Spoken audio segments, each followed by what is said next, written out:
কি আম দেখে জিভে জল আসছে তো? আমারও কিন্তু এসেছিল। আজকে সকালেরই কথা। সকালে বের হয়েছিলাম গ্রোসারি শপিং করতে, আর পাশ দিয়ে দেখছিলাম মামা একটা আম বিক্রি করছিল। আর আম দেখে কোনোভাবেই নিজেকে সামলাতেই পারছিলাম না। চিন্তা করছিলাম কখন শুধু বাসায় যাব আর বাসায় গিয়ে কেটে এরকম লবণ মরিচ দিয়ে খাবো। প্রথমে তো ভেবেছিলাম আমগুলো প্রচুর কাঁচা হবে, আর সেজন্য ভেবেছিলাম যে এগুলো ভর্তা করে খাবো, বাট এনে দেখি মোটামুটি একটু একটু পেকে গিয়েছে। সেজন্য জাস্ট চার ফালি করে এগুলোকে খাচ্ছিলাম।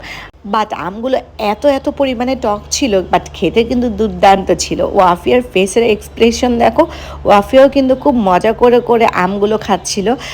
আর এইদিকে আমার ভাইয়ের অবস্থা দেখো, আম নিয়ে তো রীতিমতো কাড়াকাড়ি লেগে গেছে। আমি যখনই আম খাচ্ছিলাম, আমার ভাই যখন দেখছে যে ওকে রেখে আম খাচ্ছিলাম, দৌড়ে এসে চলে আসলো আম খাওয়ার জন্য। আসলে সবাই মিলে আম খাওয়ার মজাই কিন্তু অন্যরকম।